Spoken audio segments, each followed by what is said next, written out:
They call it 350 years ago, they called Amsterdam the Jerusalem of the West, because of all these religions escaped to Amsterdam, because Amsterdam wasn't ruled by any church or wasn't ruled by any rich family. I know, Amsterdam was ruled by 12 salesmen. And you know, they said, you know, you're welcome in Amsterdam, as long as you work hard, you know, you respect everybody, and you know, no crime, you're welcome. So, and that's how Amsterdam got built, you know. That's why all these buildings look so different, you know, because people had a right to be individual, you know, and there's a sort of city of freedom. Yeah. In Amsterdam, you have two kinds of coffee shops. You have more touristic coffee shops, and you have coffee shops in the suburbs, and they're more local, more for the local crowd. And that's similar to the coffee shops outside Amsterdam, and they have a more like a local pub function. Similar like a cafe in a way, you know. There's a social thing, everybody knows each other, and it's like the local bar, you know, the local pub. But only, you know, people who smoke to feel different instead of drink to feel different. Yeah. If a young person wants to get high and he wants to feel different, then besides tobacco or sugar or salt or alcohol, then he has an opportunity to feel different with cannabis. It's out in the open, just like the prostitution is here out in the open. But it doesn't mean that everybody goes to the prostitution, you know. There's prostitution all over the world, but you know, everybody hides it away, like it's not there, but it's there. Same with cannabis. Every country, every mayor says, "Oh, we don't have cannabis here," but believe me, all over the world it's there. Even when they hang you for it, you know, people still smoke. So, if it's a forbidden fruit, the attraction is higher for young people. They're like, "Oh yeah, you know, it's like it's a whole scene behind it, and I want to do that too," but they don't know shit about it, and that makes it more dangerous actually.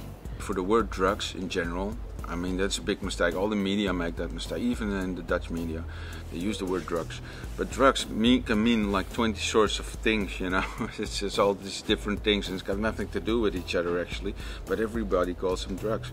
So if I say I smoke a joint every day, and I say to an old person who knows nothing about drugs, I say, "Oh, I use drugs," he's gonna look at me like, "Whoa, you know, how fast you're gonna die," you know, and then because he relates that to people who use extremely a lot of cocaine or heroin, or you know, and then you know, they make that connection, and that's not good. People should learn to separate the cannabis from the other drugs, and it's quite innocent plant, you know.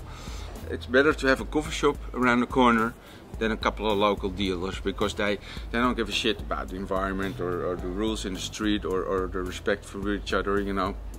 You can look at the numbers. I can show you numbers of reports that we have the lowest number of hard drugs users in Europe. And there's two reasons. I think one reason is that we have coffee shops, the separation of soft and hard. Second reason is that we use our heroin addicts, for instance, as a patient and not as a criminal. It's getting less, not more, coffee shops. We have 70,000 places where you can buy alcohol, and 700 places where you can buy legally cannabis.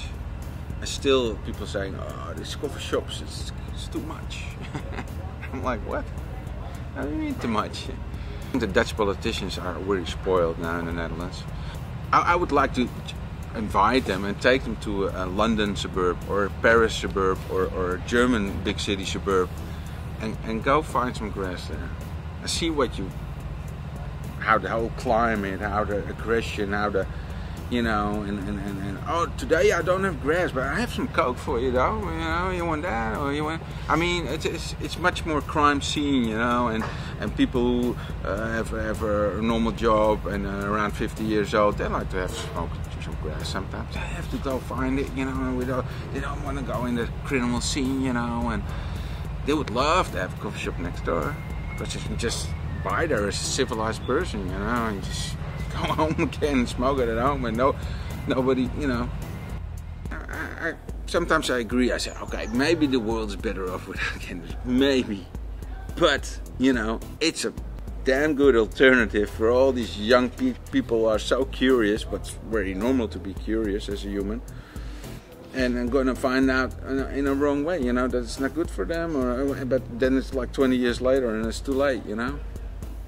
And the thing is, you better explain them what's good for you, what's not. Like my dad did, you know.